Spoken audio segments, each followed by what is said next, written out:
شاہ حویلی میں ہر طرف سے گاؤں کے لوگ جمع ہو رہے تھے۔ یہ دن سب کے لیے خوشی اور مسرت سے بھرپور تھا۔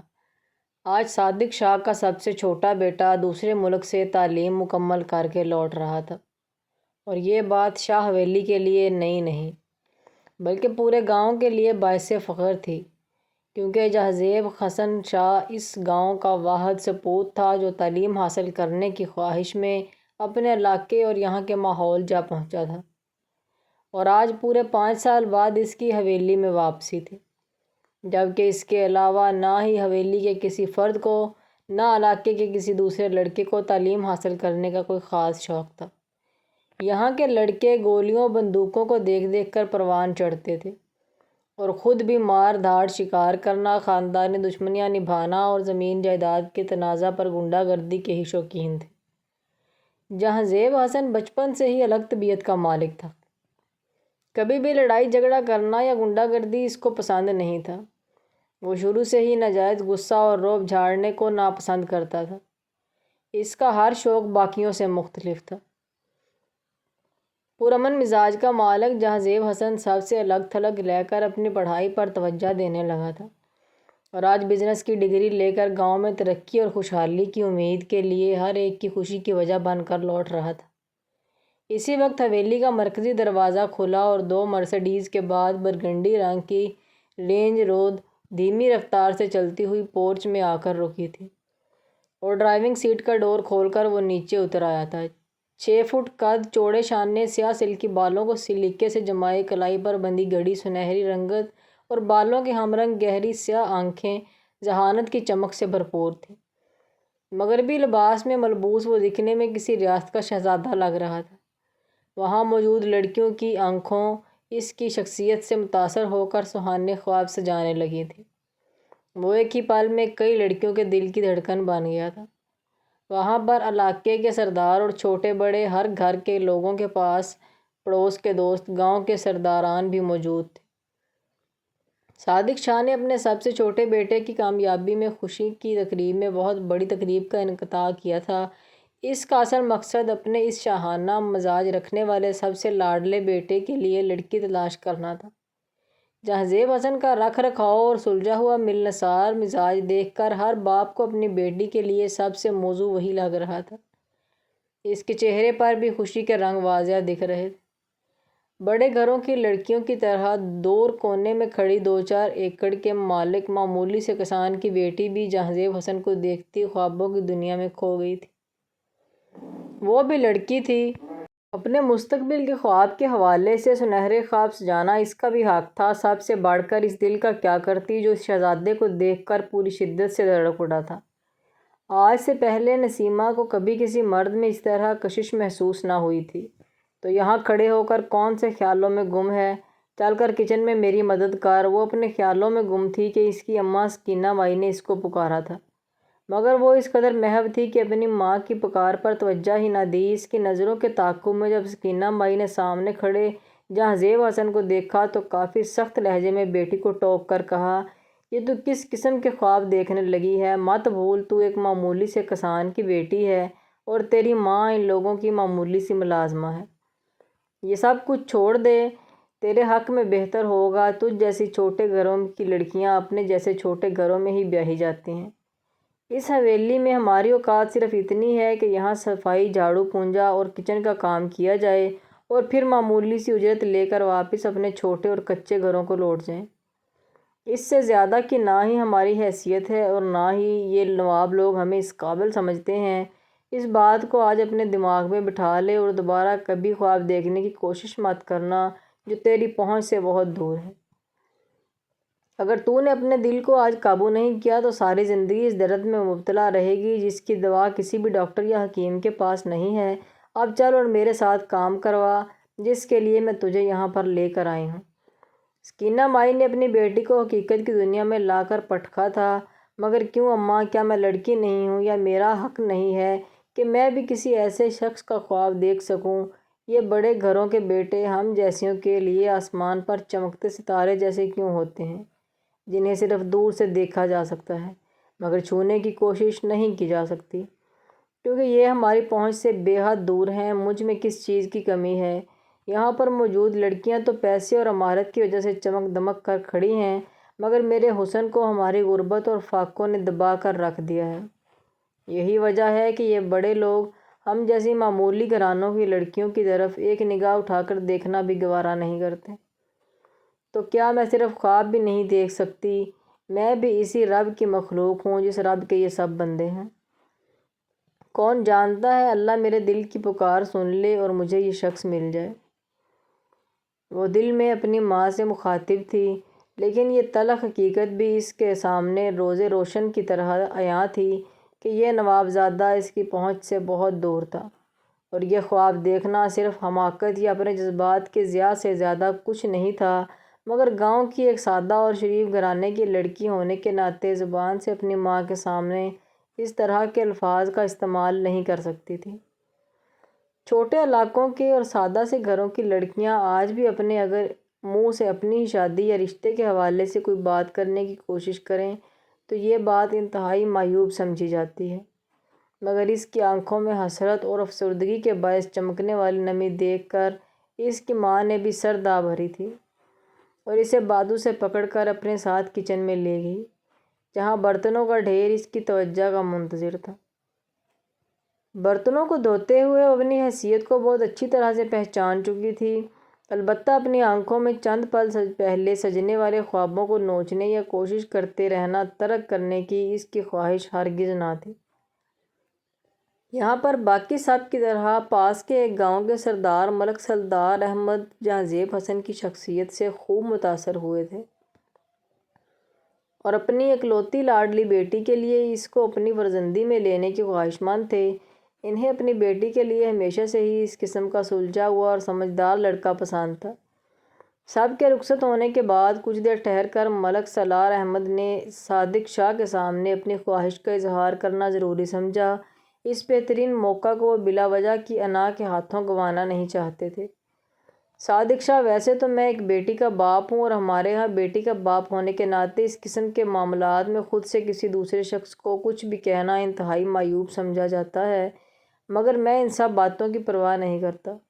میرے خیال میں میری اکلوتی بیٹی کے لیے جو مناسب ہے مجھے اس کے حوالے سے بات کر لینی چاہیے۔ مجھے آپ کا بیٹا بے حد پسند آیا ہے اور میں اپنی بیٹی کے حوالے سے اس کو اپنی فرزندی میں لینا چاہتا ہوں۔ اگر آپ کو اس بات پر کوئی اعتراض نہ ہو تو اپنے گھر والوں سے مشورہ کر کے مجھے اطلاع کر دینا۔ اگر ہماری دوستی رشتہ داری میں بدل جاتی ہے تو مجھے اس بات پر بہت خوشی ہوگی۔ ملک سالار احمد نے خوش دلی سے اپنے جذبات کا اظہار کیا تھا، جبکہ صادق شاہ یہ بات سن کر خوشی سے پھولے نہ سما رہا تھا۔ ملک سالار احمد آج حویلی میں آنے والے تمام سردارانے اور دوسرے عزیز و اقارب میں سب سے زیادہ باحیثیت معزز اور معتبر انسان تھا، اور اس کے ساتھ رشتہ داری میں جڑ جانا صادق شاہ کے لیے غنیمت سے کم ہرگز نہیں تھا۔ مجھے بھی اس رشتہ داری پر بے حد خوشی ہوگی۔ اب اس بات کی بالکل فکر مت کیجیے ملک صاحب، رسمی طور پر میں اپنے گھر والوں کو اس بات پر مشورہ ضرور کر دوں گا، لیکن آپ مطمئن ہو جائیں، میں آپ کو ہرگز مایوس نہیں کروں گا۔ آپ کی بیٹی اگر ہمارے گھر کی زینت بن جائے تو اس سے زیادہ خوشی اور فخر کی بات میرے لیے بھی اور کوئی نہیں ہوگی۔ بہت جلد ہم باقاعدہ طور پر رشتہ لے کر آپ کے پاس آئیں گے اور باقی معاملات اس کے بعد دیکھیں گے۔ صادق شاہ نے جھٹ سے ملک سالار احمد کی خواہش پر خوشی اور رضامندی کا اظہار کیا تھا، جس پر وہ دل میں مزید خوش اور مطمئن ہو گئے تھے۔ ماشاءاللہ، ان کا لڑکا اپنے ماں باپ کا اس قدر سعادت مند بیٹا ہے کہ اس کے باپ نے سوچنے سمجھنے کی، کسی سے مشورہ کرنے کی بھی ضرورت محسوس نہیں کی اور خود ہی تمام معاملات کتنے اعتماد سے طے کر لیے ہیں۔ اگر بیٹے نے اس معاملے میں اپنے باپ کو اتنی آزادی نہ دی ہوتی تو شاید کبھی صادق شاہ خود سے یہ فیصلہ نہیں کرتا۔ امید ہے کہ میری بیٹی کے لیے یہ فیصلہ انتہائی خوش آئند اور محفوظ ترین فیصلہ ثابت ہوگا، مگر وہ نہیں جانتے تھے کہ ان کی بیٹی کا نصیب کیا ہوگا۔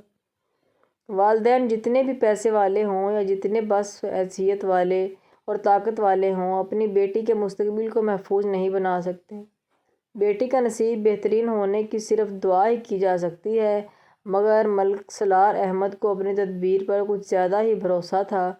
اپنے تئیں وہ اپنی بیٹی کے لیے بہترین شخص کا انتخاب کر کے کافی حد تک مطمئن ہو چکے تھے، مگر قسمت کو لکھا کون جانتا ہے۔ اسی رات صادق شاہ نے مردان خانے میں باقی بیٹوں کے سامنے ملک سالار احمد کی خواہش رکھتے ہوئے اپنے خدشات کو بیان کیا۔ ملک سالار احمد نے مجھے بے حد خوش کر دیا ہے۔ اب مجھے امید ہے کہ جہاں زیب مجھے مایوس نہیں کرے گا۔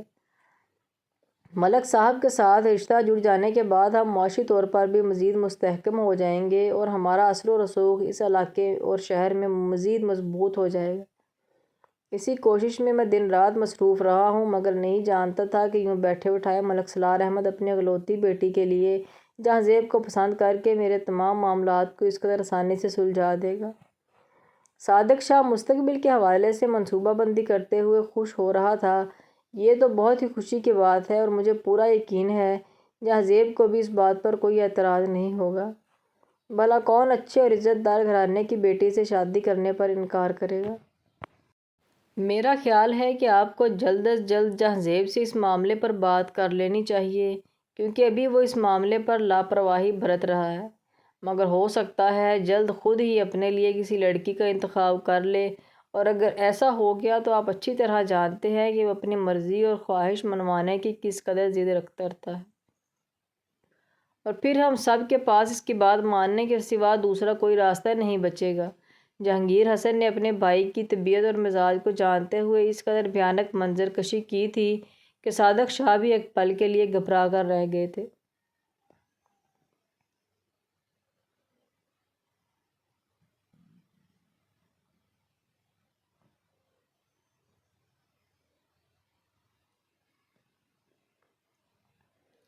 نہیں نہیں، ایسا کچھ نہیں ہوگا، میں آج ہی جہاں زیب سے اس بارے میں بات کرتا ہوں۔ ہمیں اس معاملے کو زیادہ طول نہیں دینا چاہیے۔ تم بالکل ٹھیک کہہ رہے ہو، یہ شادی جتنی جلدی ہو جائے اتنا ہی بہتر ہوگا، ورنہ وہ سرپھرا لڑکا ہمارے لیے کوئی مصیبت کھڑی کر سکتا ہے۔ صادق شاہ اپنے لاڈلے بیٹے کی منمانی کرنے کی عادت سے کافی خائف تھے۔ یہی وجہ تھی کہ کچھ ہی دیر میں وہ خود جہاں زیب حسن کے کمرے میں موجود تھے۔ ارے بابا، آپ یہاں خیریت سے آئے ہیں نا؟ اگر کوئی خاص بات تھی تو مجھے بلا لیتے۔ آپ کو تکلیف اٹھانے کی کیا ضرورت پڑی تھی؟ جہاں زیب حسن اپنے باپ کو دیکھ کر مسکراتے ہوئے اٹھ کھڑا ہوا تھا۔ نہیں بیٹا، تکلیف کی کیا بات ہے؟ اپنے بیٹے سے ایک اہم معاملے پر بات کرنا چاہتا تھا، اس لیے یہاں چلا آیا۔ کیا مجھے یہاں نہیں آنا چاہیے تھا؟ صادق شاہ نے مذاق کے انداز میں بات کرتے ہوئے بیٹے کے مزاج کو جانچنا چاہا۔ ایسی کوئی بات نہیں ہے بابا، آپ جب چاہیں یہاں پر آ سکتے ہیں۔ فرمائیے، کیا کہنا چاہتے ہیں؟ جہاں زیب حسن نے باپ کو بیڈ پر بٹھاتے ہوئے نرمی سے استفسار کیا تھا، اور صادق شاہ اپنے بیٹے کی اس سعادت مندی پر نثار ہو گیا تھا۔ اس کی یہی خوبی ہر ایک کو اس کا گرویدہ کر دیتی تھی۔ بیٹا، تم نے اپنی خواہش کے مطابق اپنی تعلیم مکمل کر لی ہے، اب تمہاری شادی کی عمر ہو گئی ہے، اور اسی لیے میں نے تمہارے لیے لڑکی پسند کی ہے اور جلد تمہاری شادی کرنا چاہتا ہوں۔ صادق شاہ نے ہلکے پھلکے انداز میں بات کا آغاز کیا تھا۔ ایسا کیسے ہو سکتا ہے بابا؟ میں اپنی زندگی کا ہر فیصلہ اپنی مرضی اور خوشی سے کیا ہے، تو میری پوری زندگی کے حوالے سے اس قدر اہم ترین فیصلہ آپ کیسے کر سکتے ہیں؟ میں شادی اپنی پسند کی لڑکی سے ہی کروں گا۔ جہاں زیب حسن کی آنکھوں میں حیرت اور بے یقینی تھی کہ تمہیں کوئی لڑکی پسند ہے؟ اگر ایسا ہے تو ابھی ہمیں بتا سکتے ہو۔ ہمارے خاندانی وقار کو داؤ پر لگانے کی اجازت تو میں تمہیں ہرگز نہیں دوں گا۔ صادق شاہ کے دل میں 100 طرح کے خدشات سر ابھارنے لگے تھے۔ ایسا کچھ نہیں ہے، آپ غلط سوچ رہے ہیں۔ مجھے ابھی کوئی بھی لڑکی پسند نہیں ہے، مگر یہ ساری زندگی کا معاملہ ہے، اس میں بنا کسی لڑکی کو جانے یا سمجھے کیسے شادی کر سکتا ہوں؟ یہی وجہ ہے کہ میں اپنی پسند سے شادی کرنا چاہتا ہوں۔ سالار احمد نے اپنے باپ کی پریشانی پر اپنی خواہش کا اظہار کیا تھا۔ اگر تمہیں کوئی لڑکی پسند نہیں ہے تو پھر تم پر ہمیں پر اعتماد ہونا چاہیے۔ ملک سالار احمد اپنے گاؤں کا معزز ترین شخص ہے اور ہمارا پرانا جاننے والا ہے۔ تم بھی ملک صاحب کو اچھی طرح سے جانتے ہو، وہ خاندانی لوگ ہیں اور ان کے ساتھ رشتہ داری میں جڑنے کا ہر کوئی خواہش مند ہے، مگر انہوں نے تمہارے لیے رضامندی دی ہے، اور میں چاہتا ہوں کہ ہم ہمارے اس دوستی کے تعلق کو رشتہ داری میں بدل دیں۔ اس سے ہمیں بہت فائدہ ہوگا۔ ملک صاحب کی ایک ہی بیٹی ہے جسے کافی لاڈ پیار سے پالا گیا ہے، مگر سننے میں آیا ہے کہ وہ بہت سلجھی ہوئی اور تمیز دار بچی ہے۔ مجھے پورا یقین ہے کہ تمہیں بھی اپنے لیے کسی ایسی ہی لڑکی کی تلاش ہوگی۔ صادق شاہ نے اپنے بیٹے کو اس کی سوچ کے مطابق سنہرے خواب دکھانا شروع کیے۔ مگر بابا صرف سنی سنائی پر مجھے بالکل یقین نہیں ہے۔ میں ذاتی طور پر نہ ہی اس لڑکی کو جانتا ہوں اور نہ ہی اس کے مزاج کے حوالے سے کوئی بات ہمیں معلوم ہے۔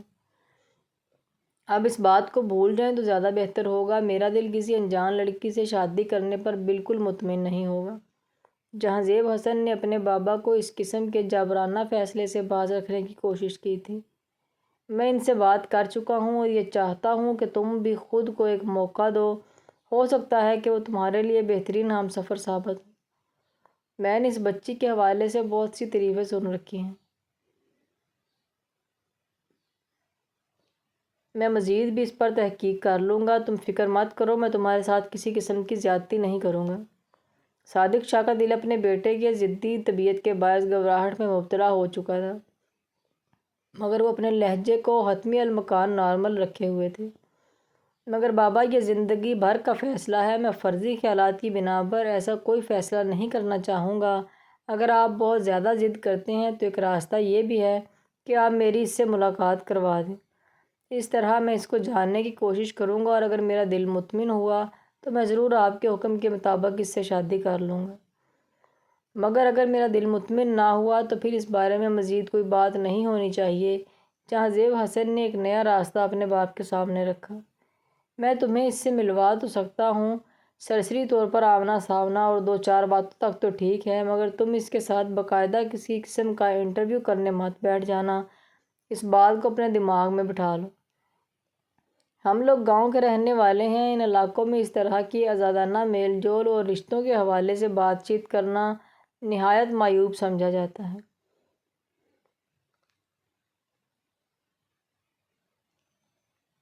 کہیں ایسا نہ ہو کہ ملک سرار احمد کو تمہاری یہ حرکت گناہ گزرے۔ میں تمہیں پہلے ہی بتا چکا ہوں کہ وہ خاصے معزز قسم کے انسان ہے اور تمہیں بھی اس بات کو سمجھتے ہوئے نہایت احتیاط سے کام لینا چاہیے۔ پھر بھی کچھ سمجھ نہ آیا تو مجھ پر بھروسہ رکھو، تمہارے لیے کوئی بھی مشکل پیدا نہیں ہوگی۔ تمہارے باقی بھائیوں کی طرح تمہارے پر بھروسہ کر کے دیکھو، ہماری منتخب کردہ لڑکیوں سے انہوں نے شادی کی ہے اور آج ہنسی خوشی زندگی بسر کر رہے ہیں۔ تمہیں بھی ہم پر بھروسہ ہونا چاہیے۔ صادق شاہ نے اپنے لاڈلے بیٹے کو اسی کے دو بڑے بھائیوں کو حوالہ دیتے ہوئے حامی بھرنے پر اکسایا تھا۔ مگر یہ بات بھول گئے تھے، وہ دونوں باپ کا پرتو تھے، اسی سوچ کی وجہ سے خوش رہتے تھے، جبکہ یہ مختلف سوچ کا مالک تھا، ان باتوں پر خوش نہیں ہو سکتا تھا۔ وہ سب تو ٹھیک ہے بابا، میں سرسری ملاقات میں کسی کو کیسے پہچان سکتا ہوں، کسی کے خیالات اور سوچ کیسی ہے، لیکن اب فیصلہ کر چکے ہیں تو مجھے بتائیں کہ شادی ہو جانے کے بعد بھی اگر مجھے وہ پسند نہ آئی تو اس حوالے سے ساری ذمہ داری آپ پر ہوگی۔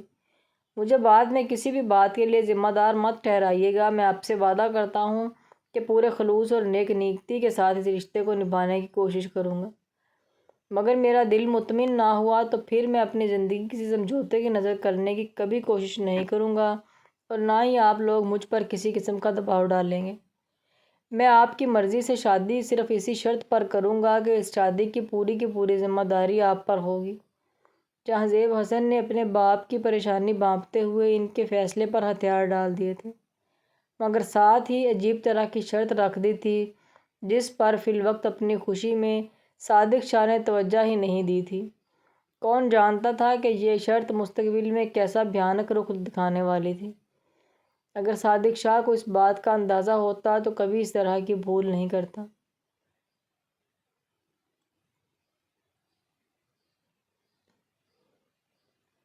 حویلی میں دھوم دھام سے شادی کی تیاریاں شروع ہو چکی تھیں اور ملک سرار احمد بھی رشتہ طے ہو جانے پر بے حد خوش اور مطمئن تھا، جبکہ شاہ حویلی میں موجود سانولی سلونی مگر خوبصورت نئے نقش والی نسیمہ اس رشتے پر افسردگی سے سرد آب کر رہ گئی تھی۔ تو یہ طے ہے کہ ہم چھوٹے گھروں کی لڑکیاں حسرتوں اور محرومیوں سے بھری زندگی گزارنے پر مجبور ہیں، جبکہ خواہشات اور خوشیوں کی تکمیل صرف نوابوں کے حصے میں آتی ہے۔ جب سے جہاں زیب حسن کو حویلی میں دیکھا تھا، نسیمہ ہر دوسرے روز ہی اپنی ماں کی مدد کے بہانے حویلی چلی آتی تھی تاکہ اپنے دل پر قبضہ کرنے والے اس بے تاج بادشاہ کا دیدار کر سکے۔ اس طرح سے حویلی میں ہونے والی ہر سرگرمی میں بھی اس کی نظر میں تھی۔ ملکوں کی بیٹی کی اس لالچ میں باقاعدہ جہاں زیب حسن پر دباؤ ڈال کر حویلی میں بہو کی حیثیت سے لائی جا رہی تھی، اس بارے میں بھی نسیمہ بخوبی واقف تھی اور اپنی غربت پر زندگی میں پہلی بار شکوہ کناں تھی۔ کاش کہ ملک سالار احمد کی طرح میرا باپ بھی کوئی سردار ہوتا تو شاہ سائیں کبھی بھی میرے رشتے پر اعتراض نہ کرتے۔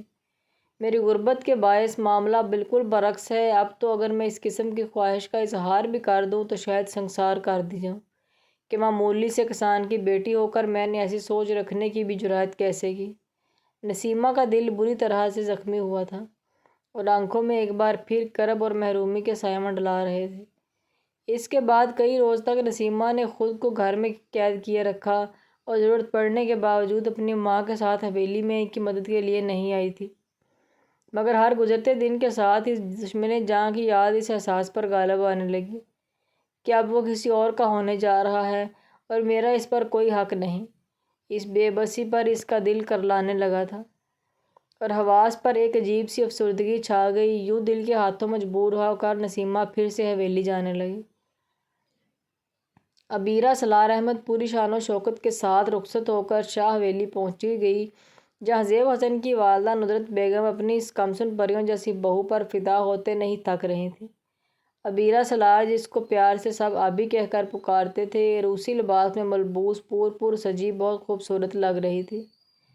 اس کی خوبصورتی اور عمارت سے سب مرعوب ہو رہے تھے۔ کافی دیر تک رسمیں کرنے کے بعد کسی کو اس کی تھکاوٹ کا احساس ہوا تو اس کو روسی کمرے میں پہنچا دیا گیا۔ فطری شرم و حیا کے ساتھ سر جھکائے آپ بھی بے صبری سے اپنے شوہر کا انتظار کر رہی تھی اور شدت سے خواہش مند تھی کہ جس شخص کی خاطر وہ سولہ سنگار کر کے یہاں موجود تھی وہ اس کے حسن کو سراہے، اس کی تعریف کرے، محبت پیار کی بات کرے۔ یہ ایک فطری خواہش تھی جو ہر لڑکی کے دل میں ہوتی ہے اور کچھ اس کی سکی سہیلیوں نے اس کو کئی طرح کے سہانے خواب دکھائے تھے جن کو مد نظر رکھتے ہوئے وہ مزید سے مزید کی چاہ لیے ہوئے تھی۔ اسی وقت دروازے پر ہلکی سی دستک ہوئی اور دھیمے قدم اٹھاتے جہاں زیب حسن کمرے میں داخل ہوا تو عبیرہ سالار کا دل پوری قوت سے دھڑکا تھا۔ ہتھیلیاں پسینے سے بھیگ گئی تھیں اور لبوں کو تر کرنے کے لیے زبان پھیرتے وہ باریک دوپٹے کے گھونگھٹ سے ہی اپنے شوہر کو دیکھنے کی کوشش کر رہی تھی۔ مگر یہ کیا، نہ کوئی تعریفی جملے، نہ کوئی رونمائی کا تحفہ، بس روکھا پھیکا سا سلام۔ اس کے رویے سے لگ رہا تھا جیسے اس کے ساتھ زبردستی کی گئی تھی۔ وہ کافی سنجیدہ سا دکھ رہا تھا، شاید اس کا مزاج ہی ایسا ہوگا۔ عبیرہ نے اپنے دل کو تسلی دی تھی مگر وہ عبیرہ کو دیکھ کر خاصی بدمزہ ہو چکا تھا۔ بیزار سے انداز میں اپنا حق وصول کرتا وہ سنگ دل انسان پہلے ہی روز اس کے جذبات و احساسات کو بے مول کر گیا۔ اگلی صبح عبیرہ سالار کے چہرے پر بشاشت اور شرمیلی مسکان کی جگہ عجیب سی ویرانی چھائی ہوئی تھی۔ رنگت پھیکی پڑ رہی تھی اور وہ اپنی ذلت کو فراموش نہیں کر سکتی تھی جو اس نے پہلے ہی روز اپنے شوہر کے رویے کی وجہ سے برداشت کی تھی۔ بیٹا، لڑکی تو پہلی صبح بہت کھلا کھلا چہرہ لیے ہنستی مسکراتی دکھائی دیتی ہے مگر تمہارے چہرے پر اس قدر افسردگی کیوں چھائی ہوئی ہے؟ کوئی مسئلہ، کوئی پریشانی ہے تو مجھے بتاؤ، ندرت بیگم نے نرمی سے استفسار کیا تھا۔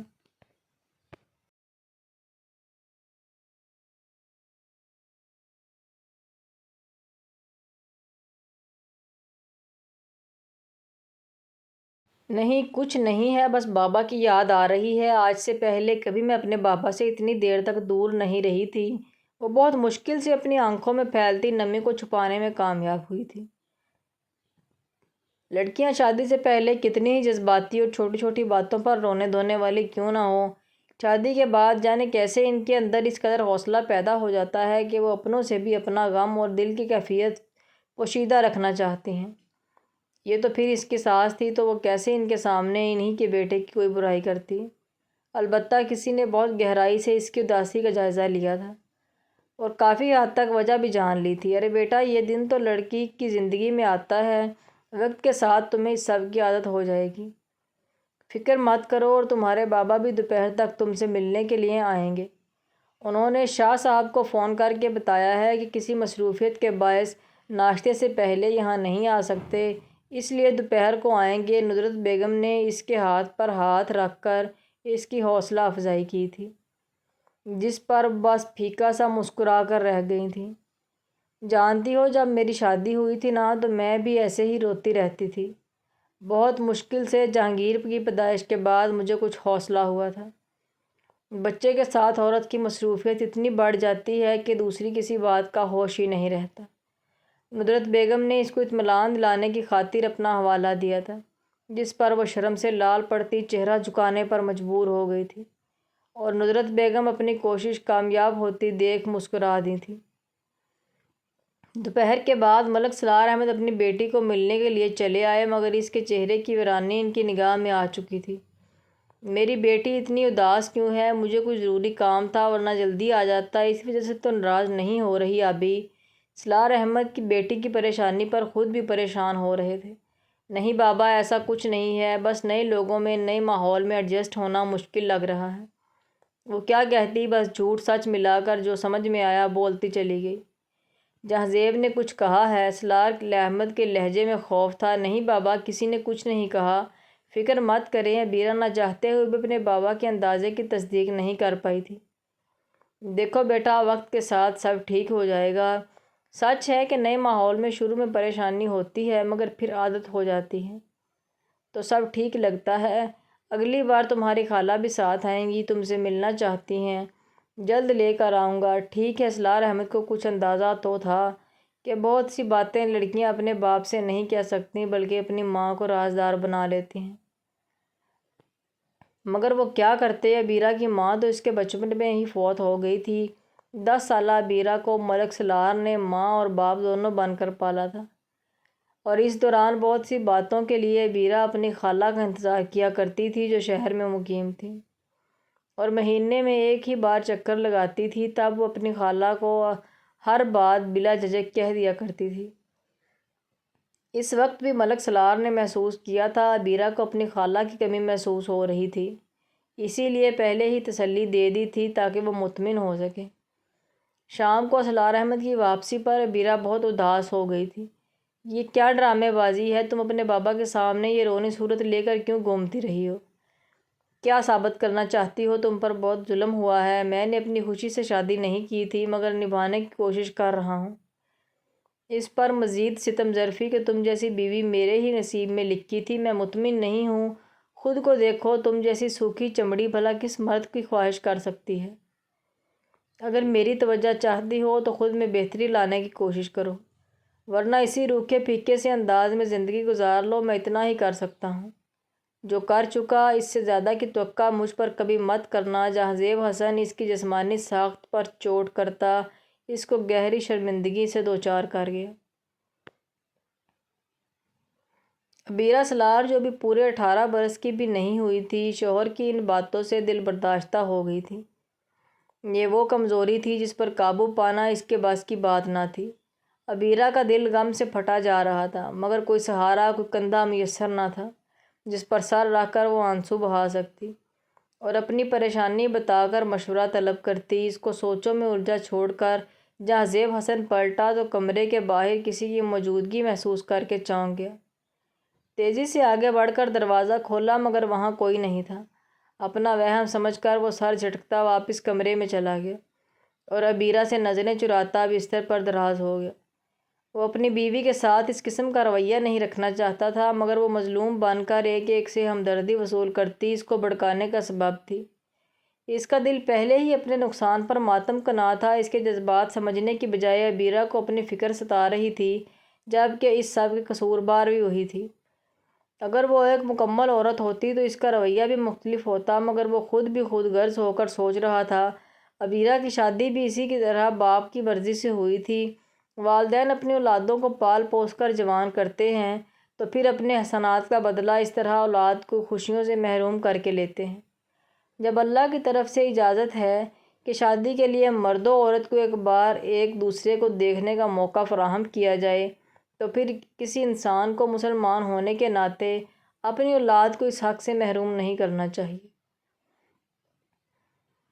مگر والدین اپنی نام نہاد عزت اور جھوٹی انا کا پرچم بلند رکھنے کی خاطر اپنی منمانیاں کرتے ہیں، جس کے نتیجے میں جانے کتنی عبیرہ تذلیل برداشت کرتی ہیں اور کتنے ہی جہانزیب اپنی بیوی سے ناخوش ہو کر سمجھوتہ کرنے کی کوشش کرتے ہیں۔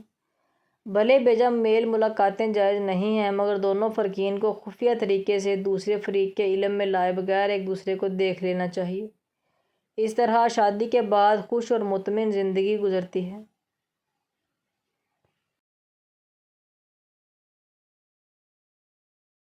مگر بدقسمتی سے ابیرہ اور جہازیب حسن بھی اپنے والدین کی خود غرضی کا شکار ہو گئے تھے۔ اب جب اس نے کھل کر اپنی بیزاری کی وجہ بتا دی تھی تو رفتہ رفتہ اس کے مزاج بدلنے لگے۔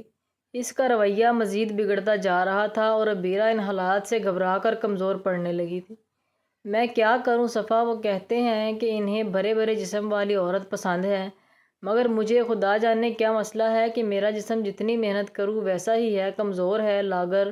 وجود کو کیسے بدل سکتی ہوں؟ مجھے اپنے شوہر کی صراحتی نگاہیں محسوس کرنے کی خواہش تھی، مگر جہازیب میری طرف دیکھتے ہیں تو ان کے چہرے پر بیزاری پھیل جاتی ہے۔ کسی کی بات پر مسکراتے ہوئے لب مجھے دیکھتے ہی سکڑ جاتے ہیں، کبھی ڈھنگ سے مجھ سے بات تک نہیں کرتے، خود سے مجھے مخاطب کرنے کی بجائے میرے پکارنے پر بھی سنی انسنی کر دیتے ہیں۔ اب تو سب نے محسوس کر لیا ہے کہ ہمارے درمیان کچھ نارمل نہیں ہے۔ میری ساس مجھ سے بار بار پوچھتی ہیں کہ ان کا بیٹا اتنا اکھڑا اکھڑا سا کیوں رہتا ہے۔ کیا بتاؤں ان کی چاہت کیا ہے، میں تو اپنی ہی نظروں میں شرمندہ ہو کر رہ جاتی ہوں۔ کچھ سمجھ نہیں آ رہی میں کیا کروں۔ ابیرہ اپنی سہیلی کو اپنے حالات سے آگاہ کرتے ہوئے سسک کر رو دی تھی۔ ابھی تم خاموش کیوں ہو؟ اس شخص کے رویے کو برداشت کرنے کی کیا ضرورت ہے؟ انکل کو بتاؤ، اپنی خالہ کو بتاؤ، اس کے گھر والوں سے بات کریں، کوئی نہ کوئی حل ضرور نکل آئے گا۔ تمہاری زندگی جہنم بنا کر سب مزے سے کیوں گھوم رہے ہیں؟ انہیں بھی احساس ہونا چاہیے کہ وہ کس قدر غلط فیصلہ کر چکے ہیں۔ اس نکچڑے جناب کو برا بھلا کہہ کر سدھار لیں گے یا پھر کوئی بہتر فیصلہ ہو جائے گا۔ صفا بلا کی منہ پھٹ لڑکی تھی اور غلط بات کو خاموشی سے برداشت کرنے کے سخت خلاف تھی، اسی لیے ابیرہ کو بھی انمول مشوروں سے نواز رہی تھی۔ نہیں صفا، میں ایسا کوئی مسئلہ کھڑا نہیں کرنا چاہتی، بات بڑوں تک پہنچ جائے تو بھی میرے لیے شرمندگی کا باعث بنے گی۔ تم نہیں سمجھو گی، مجھے اپنے جسم کو بدلنے کے لیے کوئی مشورہ دے سکتی ہو تو بتاؤ۔ کوئی دوا، کوئی علاج، کچھ تو ایسا ہوگا جس کی مدد سے میں بھی بھرے بھرے جسم کی مالک بن جاؤں۔ کیا ایسا ممکن نہیں ہے؟ ابیرہ کے لہجے میں حسرت ہی حسرت تھی۔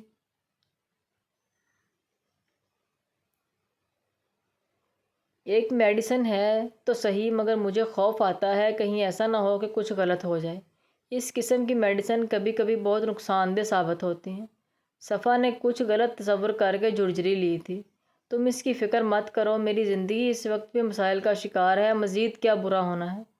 ابیرہ سالار مایوسی کے عالم میں ایسی بات کر چکی تھی جس پر اللہ کی ناراضگی کا بھی امکان تھا۔ انسان کو ہر طرح کے حالات میں صبر اور شکر کرنا چاہیے، مگر وہ تو سمجھ رہی تھی اس سے زیادہ کسی کی زندگی مشکل نہیں ہو سکتی۔ سامنے بھی اپنی ہی جیسی کم عقل لڑکی بیٹھی تھی، وہ بھی بجائے اس کو ٹوکنے کی اس کی تائید کرنے لگی۔ سوری ابیرہ، مجھے بہت افسوس ہے کہ تمہیں اتنی پریشانی ہو رہی ہے۔ چلو پھر ٹھیک ہے، ایسا تو ایسے صحیح، تم ایسے کرو، کسی دن خاموشی سے حویلی سے نکلو اور میرے گھر چلی آؤ۔ یہاں سے ہم اس کلینک پر ایک ساتھ چلیں گے، امید کرتی ہوں یہ قدم فائدہ مند ثابت ہو۔ صفا نے مشورہ اور دعا ایک ساتھ کی تھی اور ابیرہ اس حال پر مطمئن ہو گئی تھی۔ ایک روز خاموشی سے حویلی سے نکلنے میں کامیاب ہوئی تو ڈرتے ڈرتے ایک ٹیکسی میں سوار ہو کر صفا کے گھر کا رخ کیا۔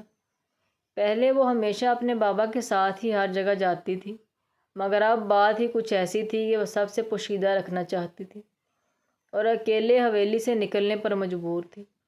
البتہ سوکھے پتے کی مانند دل لرز رہا تھا کہیں کچھ غلط نہ ہو جائے، ٹیکسی والا اغوا کر کے صفا کے گھر پہنچوں تو وہاں پر تالا نہ پڑا ہو، ڈاکٹر کوئی برا انسان ہوا تو پھر کیا کروں گی۔ اکیلی تھی تو 100 طرح کے خدشات اس کے دل کو ستا رہے تھے، مگر سب کچھ ٹھیک رہا تھا۔ وہ خیریت سے صفا کے گھر پہنچی اور اس کے ساتھ اس چھوٹے سے غیر معروف کلینک پہنچی جہاں ایک لیڈی ڈاکٹر نے اس کا تفصیلی معائنہ کر کے کچھ گولیاں اس کو تھمائی تھیں اور واپسی پر وہ کچھ حد تک مطمئن ہو چکی تھی، مگر دوا نے کوئی خاص اثر نہیں کیا تھا، بلکہ اس کے پورے جسم پر عجیب سی الرجی ہونے لگی تھی۔ پورے جسم اور چہرے پر خراشیں پڑ چکی تھیں، مزاج میں چڑچڑا پن بڑھتا جا رہا تھا، رنگت بھی زرد پڑ گئی تھی۔ چڑچڑے پن کی وجہ سے وہ جہازیب کو پلٹ کر جواب دینے لگی جس سے وہ سخت نالاں ہو رہا تھا۔ اس وقت بھی وہ دونوں کسی بات پر کافی بحث کر کے منہ پھلائے بیٹھے تھے جب ہمیشہ کی طرح نسیمہ نے کمرے کا دروازہ بجایا اور اجازت ملنے پر دروازہ دھکیلتی چائے لے کر کمرے میں داخل ہوئی۔ سلام چھوٹے سائیں، شاہ بیگم نے کہا کہ چائے آپ کے کمرے میں ہی دے آؤں۔ وہ نظریں چراتے ہوئے نہ چاہتے ہوئے بھی غلط بیانی سے کام لے رہی تھی۔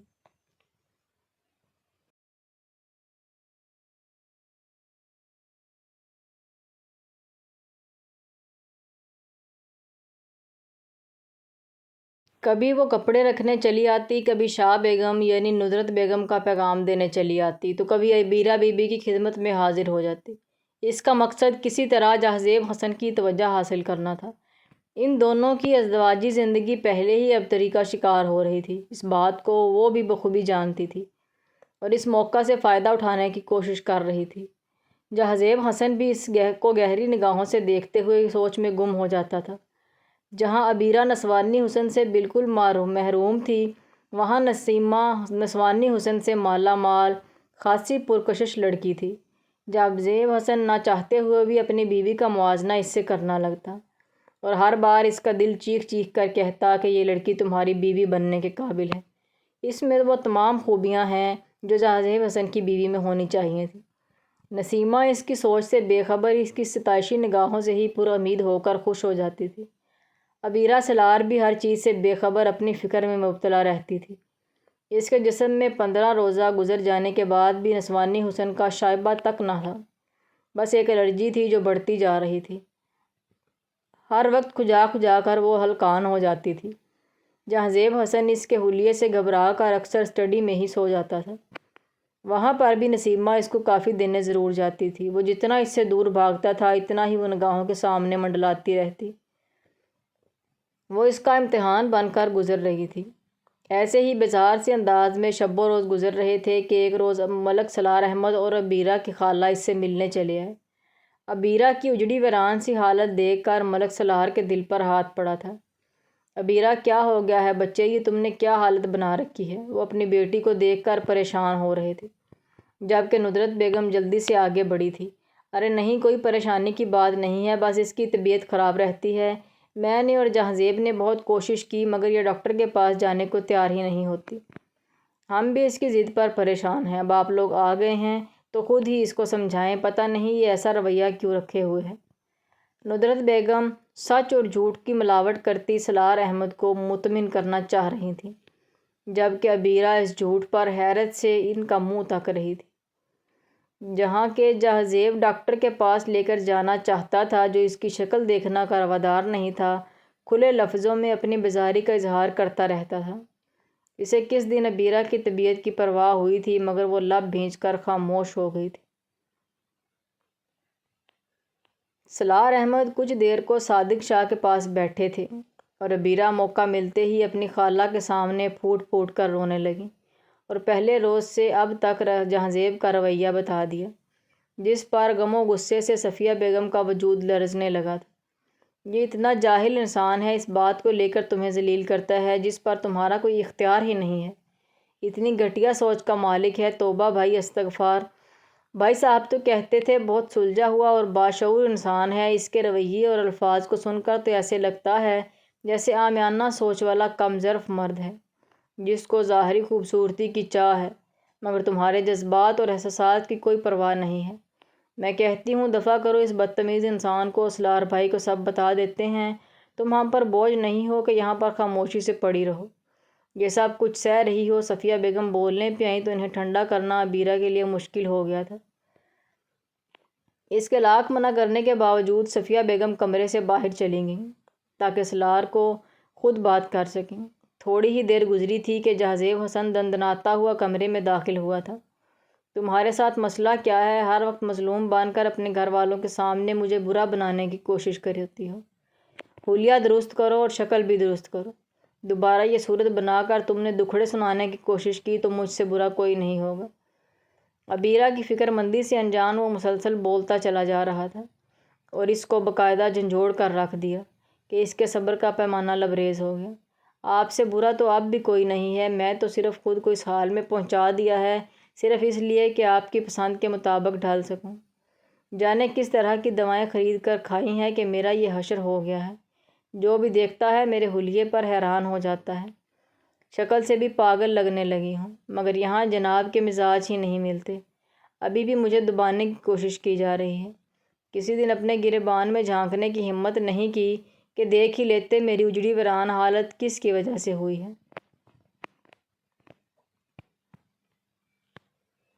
مجھ میں نسوانیت نہیں دکھتی تو یہ بھی میرا قصور ہے۔ مزے سے حکم دے دیا خود کو بدلو۔ اب بدلنے کے چکر میں مزید ابتری کا شکار ہو گئی ہوں۔ تو بھی میری غلطی پریشانی میں گھری ہوئی اگر اپنے بابا کے سامنے جاؤں اور وہ میری آنکھوں سے میرے دل کی حالت جان جائیں تو بھی میں گناہ گار ہوں۔ یہ سیکھا ہے تعلیم حاصل کر کے۔ میں نے میرے بابا نے منت تو نہیں کی تھی آپ لوگوں کی، اگر اتنے مسائل تھے تو شادی سے ہی انکار کر دیتے، مجھے دن رات کی پریشانی میں مبتلا تو نہ کرتے۔ بے حسی اور خود غرضی کی بھی کوئی حد ہوتی ہے۔ مجھ پر کیا بیت رہی ہے یہاں تو پرواہ ہی نہیں کسی کو۔ شادی کے دن سے اب تک اس قدر غبار اس کے دل میں بھر چکا تھا کہ وہ مزید برداشت نہیں کر پائی، یکدم سے پھٹ پڑی تھی۔ کس اذیت کی بات کر رہی ہو؟ تمہارے وجود سے اذیت کا شکار تو میں ہو رہا ہوں۔ میری اپنی کچھ خواہشات تھی، کچھ پسند تھی، بیوی کے حوالے سے بہت اونچا معیار تھا، مگر تم تو عورت ہی نہیں دکھتی۔ تمہاری بیوی کی حیثیت سے دیکھنا میرے لیے ذہنی دھچکا ثابت ہوا تھا۔ پھر بھی مرد ہو کر صبر سے کام لے رہا ہوں۔ ایک تم ہو کہ کسی طور خوش ہی نہیں ہو رہی۔ ایسی بھی کیا تکلیف دی ہے میں نے تمہیں؟ جہازیب اس سے بھی اونچا بول کر اپنے غصے کو نکالنے کا راستہ دے رہا تھا۔ اسی وقت ملک سالار احمد کمرے میں داخل ہوئے اور یہ نظارہ دیکھ کر سیخ پا ہو گئے۔ تم میری موجودگی کا لحاظ نہیں کر رہے اور اتنی بدتمیزی سے میری بیٹی سے بات کر رہے ہو تو تنہائی میں کیسے پیش آتے ہوگے؟ تمہارے باپ نے مجھ سے وعدہ کیا تھا کہ اس حویلی میں میری بیٹی کو کسی بھی قسم کی تکلیف کا سامنا نہیں کرنا پڑے گا۔ یہ وعدے کی لاج رکھی ہے تم لوگوں نے۔ سالار احمد بے یقینی کا شکار تھے۔ کس چیز کی کمی ہے آپ کی بیٹی کو اس حویلی میں؟ روپیہ پیسہ، نوکر چاکر، مکمل آزادی، جب دل چاہے سوئے، جب چاہے جاگے، کسی بات کی روک ٹوک نہیں ہے۔ اور کیا چاہیے؟ جہازیب حسن نے آنکھیں ماتھے پر رکھ لی تھیں۔ یہ سب کچھ تو اس کو پہلے سے بھی میسر تھا۔ تم نے شوہر ہونے کے ناطے اس کا کتنا خیال رکھا ہے؟ میں نے تمہیں بہت سلجھا ہوا انسان سمجھا تھا۔ تم تو باقیوں سے بھی گئے گزرے ہو۔ یہ چھپ کر وار نہیں کرتے۔ تم نے دوگلے پن کی انتہا کر دی ہے۔ سالار احمد صاحب اس کو شرمندہ کرنا چاہ رہے تھے۔ ہاں تو ٹھیک ہے نا، پھر اگر اتنی مشکل زندگی ہے اس کی اس حویلی میں تو لے جائیں اس کو میرے اپنے ساتھ۔ میری بھی جان چھوٹے۔ وہ غصے میں بات کو بہت بڑھا گیا تھا اور سالار احمد یہ بات سن لینے کے بعد مزید کسی مفاہمت کی ہمت نہ رہی تھی۔ بات اس قدر طول پکڑ گئی تھی کہ وہ خود ہی بیٹی کی طلاق کا مطالبہ کر گئے۔ جواب میں جہازیب تو جیسے موقع کی تلاش میں تھا، جھٹ سے طلاق دے کر فارغ ہو گیا۔ صادق شاہ جو کسی کام کے سلسلے میں کچھ دیر کے لیے حویلی سے گئے تھے، واپس لوٹے تو اتنا بڑا دھچکا ان کا منتظر تھا۔ ملک صاحب اپنی بیٹی کو طلاق کے بعد اپنے ہمراہ لے کر جا چکے تھے۔ یہ کیا بے وقوفی کر ڈالی تم نے جہازیب؟ تم جانتے ہو آج ملک صاحب کس ارادے سے حویلی آئے تھے؟ اب جب میں اپنے مقصد میں کامیاب ہو چکا تھا تم نے ایک جھٹکے میں سب کچھ برباد کر دیا۔ وہ بڑے بیٹے پر برس پڑے۔ میں کچھ نہیں جانتا بابا کہ کیا ہونا چاہیے تھا کیا نہیں، بس میری بھی برداشت جواب دے چکی تھی۔ اب یہی ہونا تھا اور ٹھیک ہی ہوا ہے، مجھے کوئی افسوس نہیں ہے۔ جہازیب حسن کے چہرے پر ایک گہرا سکون تھا۔ بے وقوف، تم نے ایک ہی رات میں اربوں کی پراپرٹی کے مالک بننے والے تھے۔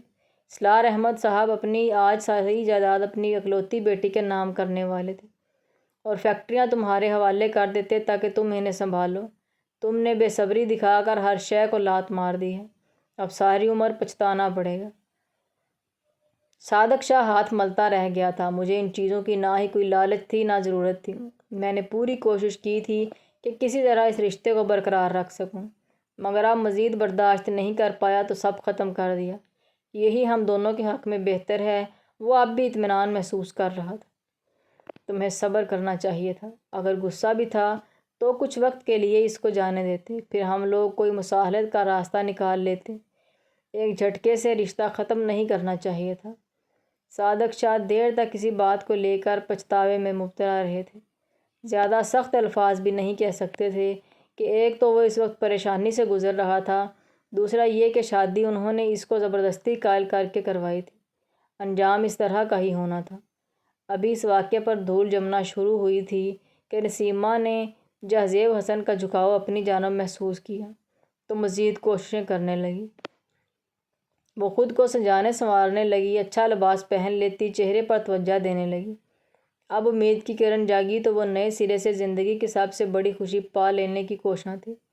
پہلے بھی اکثر جہازیب اور عبیرہ کے جھگڑے پر کان لگا کر سنتی، ان کے رشتے کی نوعیت کا اندازہ لگانے کی کوشش کرتی تھی۔ اب تو کھلا میدان تھا۔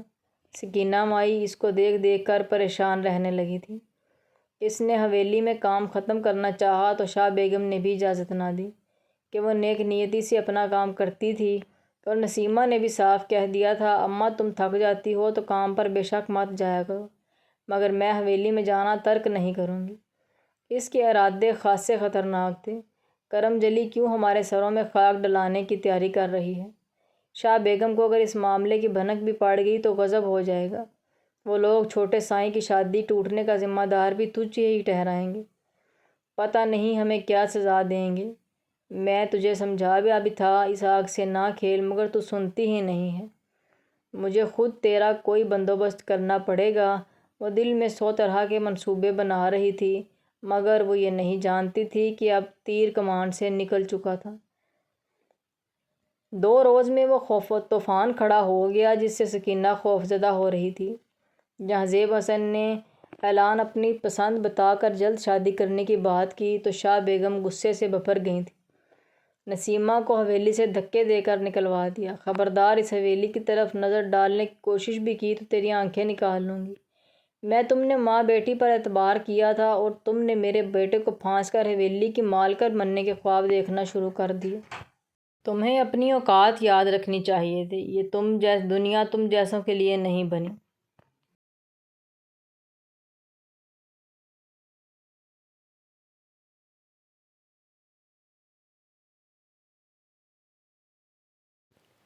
تمہاری وہی دنیا ہے جس میں تم رہتے ہو۔ جلد کوئی تمہاری برادری کا بندہ دیکھ کر نسیمہ کا نکاح کروا دوں گی، اور اس کے ساتھ تم لوگ بھی شہر میں شفٹ ہو جانا، تاکہ بعد میں کوئی بھی مسئلہ کھڑا نہ ہو۔ تیاری کر لو، آج رات یا کل تک سارے انتظام ہو جائیں گے۔ شاہ بیگم نے پکا انتظام کرنا چاہا تھا، مگر ہونا تو وہی تھا جس کا حکم وہ خالق کائنات دے کر اس کی رضا کے سامنے کسی کی مجال ہے کہ اپنی مرضی کر سکے۔ رات کو صادق شاہ اور بڑے دونوں بیٹوں کو بھی اس بات کی خبر ہو چکی تھی۔ یہ لڑکا اور کتنا ذلیل کروائے گا۔ پہلے ملک سالار سے تعلقات خراب کر دیے، اب علاقے اور برادری میں ناک کٹوانے کی کوشش کر رہا ہے۔ خدا جانے اس لڑکے کو کب سکون آئے گا۔ وہ سر تھام کر بیٹھے تھے۔ فکر مت کریں شاہ سائیں، میں نے اس چھوکری کا بندوبست کر لیا ہے۔ اسے حویلی سے تو اسی وقت نکال دیا تھا، اب کوئی بھی بندہ دیکھ کر اس کا نکاح کروا دوں گی اور شہر بھجوا دوں گی۔ ہمارا بیٹا 4 دن غصہ کھلے گا، پھر مان جائے گا۔ تھوڑا وقت لگے گا مگر سب ٹھیک ہو جائے گا۔ ندرت بیگم نے تجویز پیش کی تھی، غلاموں کا بڑا لڑکا شہر میں کسی فیکٹری میں ملازم ہے، کیوں نہ اسی سے نکاح کرا دیں۔ ہمارا بندہ ہوگا تو ہمارے حکم پر اعتراض بھی نہیں کرے گا۔ جہانگیر حسن کو بروقت اپنے مالی کے بیٹے کا خیال آیا تھا۔ یہ تو بہت اچھی بات ہے، ابھی بلاؤ غلاموں کو، میں خود اس سے بات کرتا ہوں۔ صادق شاہ جلد سے جلد سارا معاملہ ختم کرنا چاہتے تھے۔ بہت خوب بابا، آپ لوگوں کو میری کتنی پرواہ ہے۔ میری خاطر سب ایک ہی کمرے میں سر جوڑے اپنے دماغ تھکا رہے ہیں۔ مجھ سے پوچھا ہے کہ میں کیا چاہتا ہوں۔ جہازیب حسن جانے کب وہاں پہنچا تھا، کسی کو اندازہ ہی نہیں ہوا۔ تم نہیں سمجھو گے، جذبات سے اس قسم کے فیصلے نہیں کیے جاتے۔ تم ہمارے قابل اور پیارے بیٹے ہو، ایک معمولی سی خادمہ کی لڑکی سے شادی کرنے کا سوچ بھی کیسے لیا تم نے؟ تمہارے لیے تو کسی سردار کی بیٹی ہی مناسب رہے گی۔ اس بار تم اپنی پسند سے شادی کرنا، جس بھی لڑکی کی طرف اشارہ کرو گے اس کے ساتھ تمہاری شادی ہم کریں گے، مگر اس کا حسب نسب ہماری حیثیت کے مطابق ہونا چاہیے۔ صادق شاہ نے نرم لہجے میں سر پھرے بیٹے کو سمجھانا چاہا۔ بالکل درست کہا آپ نے، شادی تو اس بار میں اپنی پسند سے ہی کروں گا۔ جہاں تک بات حسب نسب کی ہے تو ان باتوں سے مجھے کبھی فرق نہیں پڑتے۔ میں پہلے بھی کہہ چکا ہوں، میرے پاس جو کچھ ہے وہ کافی ہے۔ مجھے اپنی زندگی اپنی مرضی سے گزارنے کا پورا حق ہے۔ آپ لوگ مجھ سے یہ حق نہیں چھین سکتے۔ جہازیب حسن اپنے پرعزم لہجے اور خطرناک ارادوں سے باپ بھائی کو پریشانی میں مبتلا کر رہا تھا۔ ضد مت کرو، یہ سب کچھ میں تم سے واپس بھی لے سکتا ہوں۔ پھر کیا کرو گے تم؟ پھر بھی میں کسی سے شادی کروں گا۔ اگر تم بضد رہے تو وہ لڑکی ضرور تمہیں ٹھکرا کر چلی جائے گی۔ یہ مت سمجھنا کہ تمہارے حسن پر مار مٹی ہے، بلکہ وہ تمہارے خاندانی حیثیت اور رتبے کی وجہ سے تمہیں بیوقوف بنا رہی ہے۔ اگر یہ سب تمہارے پاس نہ رہا تو ایک لمحہ نہیں لگائے گی تم سے چھٹکارا حاصل کرنے کے لیے۔ اس لیے تم بھی باز آ جاؤ۔ صادق شاہ نے بیٹے کو دھمکانے کے ساتھ لڑکی کے ارادوں سے بھی آگاہ کیا تھا۔ آپ کیسے جانتے ہیں کہ وہ میری خاندانی حیثیت پر مر مٹی ہے؟ ان سب سے اہم بات یہ ہے کہ ہماری اس معاملے میں آپس میں کوئی بات نہیں ہوئی۔ وہ تو شاید اس بارے میں جانتی بھی نہیں ہے۔ میں نے اس کو پسند کیا ہے اور آپ لوگوں کو بتایا ہے، لیکن اب مجھے ایسا محسوس ہو رہا ہے کہ شاید مجھے خود ہی شادی کر لینی چاہیے تھی۔ آپ لوگوں سے اپنی خوشی میں شامل ہونے کی امید رکھنا نہایت غلط تھا، مگر فکر نہ کریں، یہ سب کچھ آپ اپنے پاس رکھیے، میں اس کے بغیر بھی اپنے قدموں پر کھڑا ہو سکتا ہوں۔ مگر مجھے آپ لوگوں کے اس رویے پر بے حد افسوس ہے۔ آپ نے جب میری زندگی کا فیصلہ اپنے ہاتھ میں لیا تو میں نے آپ کے کہے کا مان رکھا اور اس رشتے کو نبھانے کی بھرپور کوشش کی تھی۔ آج میری مرضی کی بات آئی تو میرا ساتھ دینے کی بجائے آپ سب اس طرح کا رویہ دکھا کر مجھے دکھ میں مبتلا کر رہے ہیں۔ اگر پھر بھی آپ لوگوں کو تسلی نہیں ہوتی تو ایسا کریں کہ مجھے جان سے مار دیجیے۔ آپ لوگوں کی عزت اور وقار کی سلامتی کے لیے یہی بہتر ہوگا، کیونکہ میں اچھی طرح جانتا ہوں میں اس حویلی سے چلا بھی جاتا ہوں تب بھی باہر والوں کے لیے آپ کے حوالے سے پہچانا جاؤں گا، اور میرا یہ فیصلہ آپ لوگوں کے لیے شرمندگی کا باعث بنے گا۔ تو بہتر ہے کہ آپ لوگ آج ہی قصہ ختم کر لیں، اس کے علاوہ نہ آپ سکون سے بیٹھیں گے اور نہ ہی مجھے کہیں چین نصیب ہوگا۔ جہازیب حسن کے لہجے میں کرب صاف محسوس ہو رہا تھا، مگر اس کے الفاظ نے ندرت بیگم کو لرزا کر رکھ دیا۔ جہازیب، تم کس قسم کی باتیں کر رہے ہو؟ کل کی لڑکی کے لیے تم اپنے ماں باپ کو اس طرح تکلیف میں مبتلا کرو گے؟ ہماری محبت تمہارے لیے کوئی معنی نہیں رکھتی۔ ہمارے لاڈ پیار نے تمہیں اتنا بگاڑ دیا ہے، تمہاری ہر فرمائش پوری کی، تمہارا خیال رکھا، میں نے اپنے دل میں سب سے زیادہ تمہیں جگہ دی، اور تم ان باتوں کا یہ صلہ دے رہے ہو کہ ایک لڑکی کی خاطر اپنی جان تک گنوا دینا چاہتے ہو۔ کیا تمہیں یہ الفاظ کہتے ہوئے ایک بار بھی اپنی ماں کی تکلیف کا احساس نہیں ہوا؟ ندرت بیگم نے اس کو جذباتی طور پر مجبور کرنے کی کوشش کی تھی۔ آپ سب کو اپنے جذبات، اپنی عزت اور اپنی جھوٹی انا کی اس قدر پرواہ ہے کہ میرے جذبات و احساسات کی کوئی پرواہ کیوں نہیں کرتا؟ یہ 3 مہینے جو میں نے اس انچاہی عورت کے ساتھ گزارے ہیں، کس قدر اذیت میں مبتلا رہا ہوں، اس کی آپ لوگوں نے ایک بار بھی پرواہ نہیں کی۔ سب ٹھیک ہو جائے گا کا جملہ بول کر آپ لوگ ایک طرف ہو چکے تھے۔ ایک بار بھی مجھ سے یہ جاننے کی کوشش نہیں کی کہ میرے جذبات کیا ہیں، میں اس فیصلے سے، اس شادی سے خوش ہوں یا نہیں ہوں۔ بس آپ لوگوں کو شادی کے نام پر اپنی ساکھ مزید بہتر بنانے کی فکر تھی۔